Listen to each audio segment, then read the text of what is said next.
இந்த வீடியோவில் vector form of Coulomb's law பற்றி பார்க்க போகிறோம். வெல்கம் டு ட்ரோனோபீடியா. இந்த வீடியோ உங்களுக்கு பிடிச்சிருந்ததுன்னா லைக் பண்ணுங்கள். இன்னும் நம்ம சேனலை சப்ஸ்கிரைப் பண்ணலன்னா சப்ஸ்கிரைப் பண்ணிக்கோங்க. நம்ம சேனலில் எப்போவுமே இன்ட்ரெஸ்டிங்கான மேக்ஸ், சயின்ஸ் அப்புறம் இன்ஜினியரிங் ரிலேட்டட் டாபிக்ஸை முடிஞ்ச அளவுக்கு ஈஸியாக புரிகிற மாதிரி எக்ஸ்பிளைன் பண்ணுவோம். ஸோ அப்படியே மறக்காமல் அந்த பெல் பட்டனை கிளிக் பண்ணிக்கோங்க. ஸோ எந்த ஒரு வீடியோவும் நீங்கள் மிஸ் பண்ண மாட்டீங்க. ஓகே, வாங்க ஃபர்தராக வீடியோக்குள்ளே போகலாம். Vector form of Coulomb's law. நம்ம ஆல்ரெடி கூலும்ஸ் லா பற்றி ஒரு வீடியோ போட்டிருந்தோம். பார்க்கலன்னா டிஸ்கிரிப்ஷனில் லிங்க் இருக்கும், பார்த்துட்டு வாங்க. ஏன்னா கூலும்ஸ் லா பற்றி ஒரு கிளாரிட்டி இருந்தால் தான் vector form of Coulomb's law பற்றி பார்க்கும்போது உங்களுக்கு கிளியராக புரியும். Okay, vector form of Coulomb's law நம்ம ஆல்ரெடி பார்த்துருந்தோம். 2 பாயிண்ட் சார்ஜஸ்க்கு நடுவில் இருக்கிற ஃபோர்ஸை மெஷர் பண்ணுறதுக்காக தான் கூலும்ஸ் லாவை நம்ம யூஸ் பண்ணுவோம். இதில் வெக்டார் அப்படின்னா என்னன்னா, a quantity which has both magnitude and specific direction is called as vector quantity. அதாவது எந்த ஒரு குவான்டிட்டிக்கு மேக்னிடியூடும் அதுக்குன்னு ஒரு ஸ்பெசிஃபிக் டைரக்ஷனும் இருக்கோ அந்த எல்லா குவான்டிட்டியுமே ஒரு வெக்டார் குவான்டிட்டி தான். இதில் மேக்னிடியூடுன்றது சைஸ், வெயிட் அப்புறம் டைமென்ஷன். அதாவது இங்கே பாருங்க, 2 பாயிண்ட் சார்ஜஸ் இருக்கு. இந்த 2 பாயிண்ட் சார்ஜஸ்க்கு நடுவில் ஒரு ஃபோர்ஸ் கண்டிப்பாக கிரியேட் ஆகிருக்கும். அங்கே கிரியேட் ஆகுது பார்த்தீங்களா ஒரு ஃபோர்ஸ், அது ஒரு வெக்டார் குவான்டிட்டி. அதாவது இன்னும் எலாபரேட்டாக சொல்லணும்னா, இப்போது இங்கே 2 பாயிண்ட் சார்ஜஸ் இருக்குது. இந்த 2 பாயிண்ட் சார்ஜஸுமே பாசிட்டிவாக இருக்குது. இதை Q1 Q2ன்னு கன்சிடர் பண்ணிக்கலாம். ஸோ இந்த 2 பாயிண்ட் சார்ஜஸுமே ஃபோர்ஸை எக்ஸர்ட் பண்ணும். அதை எப்படி வெக்டாரில் டினோட் பண்ணலான்னா, vector notation force 1 2, vector notation force 2 1. அதாவது சார்ஜ் Q1லேருந்து Q2க்கு ஃபோர்ஸை எக்ஸர்ட் பண்ணும். ஸோ ஃபோர்ஸ் 1 2ன்னு டினோட் பண்ணிக்கலாம். அதே மாதிரி சார்ஜ் Q2லேருந்து Q1க்கு ஃபோர்ஸ் எக்ஸர்ட் பண்ணும். ஸோ ஃபோர்ஸ் 2 1ன்னு டினோட் பண்ணிக்கலாம். இப்போது இந்த 2 சார்ஜஸ்க்கு நடுவில் டிஸ்டன்ஸ் இருக்குது. அந்த டிஸ்டன்ஸ் வெக்டார் நோட்டேஷனில் ஆர்னு டினோட் பண்ணிக்கலாம். அதே மாதிரி இந்த 2 பாயிண்ட் சார்ஜஸ்க்கு நடுவில் ஆர்ஜின்னு ஒரு பாயிண்ட்டை மென்ஷன் பண்ணிக்கலாம். அதாவது ஸ்டார்டிங் இல்லை எண்டிங் பாயிண்ட் மாதிரி. இப்போது நம்ம ஆர்ஜின்லேருந்து Q1ஐயும் Q2ஐயும் ஜாயின் பண்ணிக்கலாம்.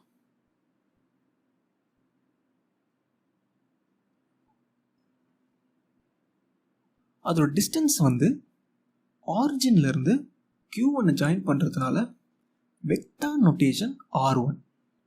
அதே மாதிரி ஆரிஜின்லேருந்து Q2வை ஜாயின் பண்ணுறதுனால வெக்டார் நோட்டேஷன் R2ன்னு டினோட் பண்ணிக்கலாம். இப்போது இந்த டயக்ராம் உங்களுக்கு புரிஞ்சுதா? புரிஞ்சிச்சுன்னா ஓகே, புரியலன்னா திருப்பி டயக்ராம் பார்ட்டை மட்டும் ஃபர்ஸ்ட்லேருந்து பாருங்கள். ஏன்னா இந்த டயக்ராம் பார்ட் தான் ரொம்ப முக்கியம். இந்த டயக்ராம் பார்ட் புரிஞ்சாதான் ஃபர்தராக உங்களுக்கு புரியும். இப்போது இந்த டயக்ராமில் நம்ம 2 பாசிட்டிவ் சார்ஜஸ் யூஸ் பண்ணியிருக்கோம். ஸோ இந்த 2 சார்ஜஸுமே சேமாக இருக்கிறதுனால அங்கே கண்டிப்பாக ரிப்பல்ஷன் நடக்கும். ரிப்பல்ஷன் நடந்துச்சுனாலே ஃபோர்ஸ் F21 வந்து இந்த டைரக்ஷனில் ஃபோர்ஸ் எக்ஸர்ட் பண்ணும். அதே மாதிரி ஃபோர்ஸ் 12 வந்து இந்த டைரக்ஷனில் ஃபோர்ஸ் எக்ஸர்ட் பண்ணும். ஆனாலும் இந்த 2 பாயிண்ட் சார்ஜஸுமே சேம் அமௌண்ட் ஆஃப் ஃபோர்ஸ் தான் எக்ஸர்ட் பண்ணும். ஸோ இது எப்படி டிஃபைன் பண்ணலாம்னா, the force exerted by two charges is equal to each other but in opposite in direction. So F12 equal to F21. Opposite டைரக்ஷனில் ஃபோர்ஸ் எக்ஸர்ட் ஆகிறதுனால மைனஸை include பண்ணிக்கிறோம். இது ஈக்குவேஷன் நம்பர் 1. நெக்ஸ்ட், கூலம்ஸ் லா படி force is directly proportional to Q1 into Q2 by R square. Vector நோட்டேஷனில் ஃபோர்ஸை எப்படி எழுதலாம்னா, vector notation force 21 is directly proportional to Q1 into Q2 by vector notation R12 square into cap R12. இது equation number 2. இதில் vector notation R12 என்னன்னா, இந்த டயக்ராமில் force 21 வந்து இந்த டைரக்ஷனில் ஃபோர்ஸ் எக்ஸர்ட் பண்ணுறதுனால, அதாவது 1லேருந்து 2 நோக்கி இருக்க டைரக்ஷனில் இருக்கிறதுனால ஆர் வந்து வெக்டார் நோட்டேஷன் R12ன்னு எழுதிக்கலாம். இப்போது இந்த டயக்ராமை வச்சு வெக்டார் நோட்டேஷன் R12வை எப்படி கண்டுபிடிக்கலாம்னா, Q2லேருந்து ஆரிஜினையும் ஆரிஜின்லேருந்து Q1ஐயும் மைனஸ் பண்ணோன்னா vector notation R12 equal to vector notation R2 minus vector notation R1. அதே மாதிரி இந்த கேப் R12ன்றது unit vector. Unit vector equal to vector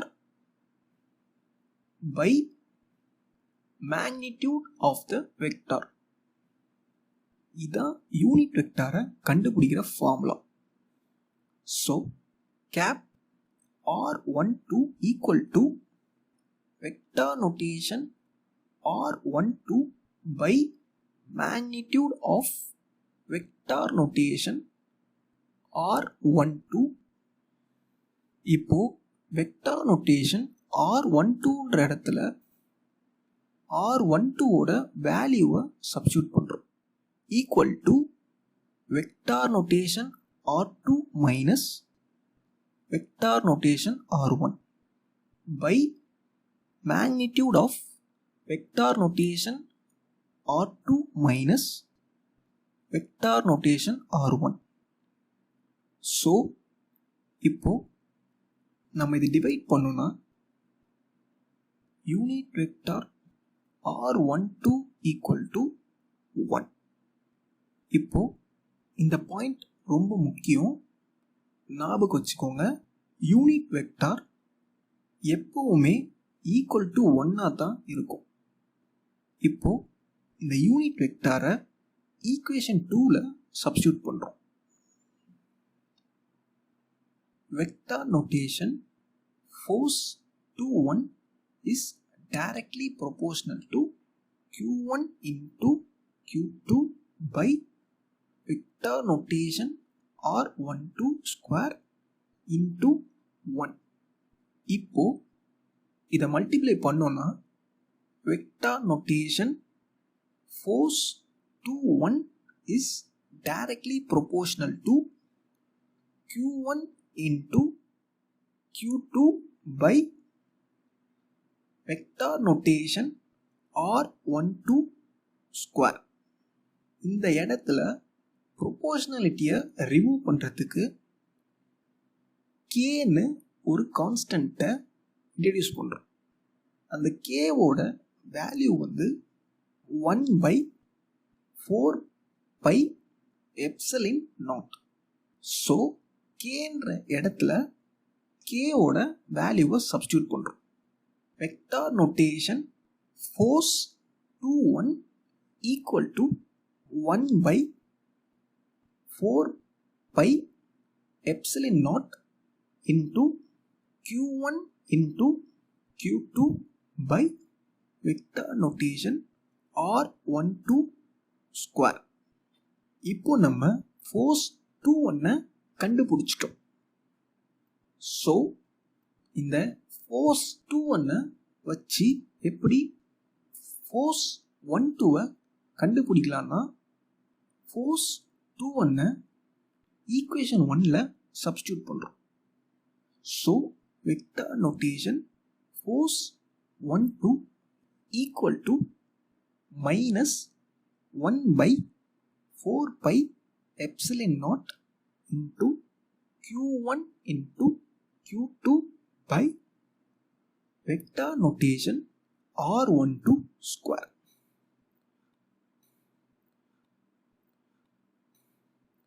so இந்த வீடியோவில் நம்ம என்னெல்லாம் பார்த்தோன்னு ஷார்ட்டாக சம்மரியாக ரீகால் பண்ணி பார்ப்போம். வெக்டார் குவான்டிட்டினா என்னென்னு பார்த்தோம்.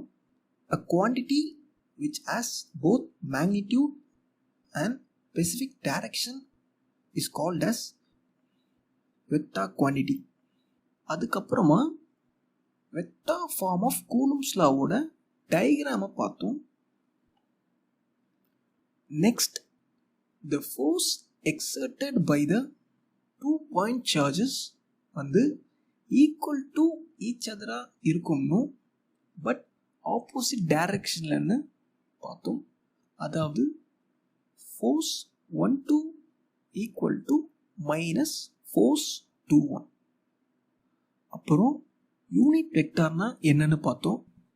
Unit vector equal to vector by magnitude of the vector. Most இம்பார்ட்டனாக யூனிட் வெக்டாரோட வேல்யூ வந்து எப்போவுமே ஈக்குவல் டு 1 தான் இருக்கும். எப்போவும் ஞாபகம் வச்சுக்கோங்க. இது ரொம்ப முக்கியமான பாயிண்ட்.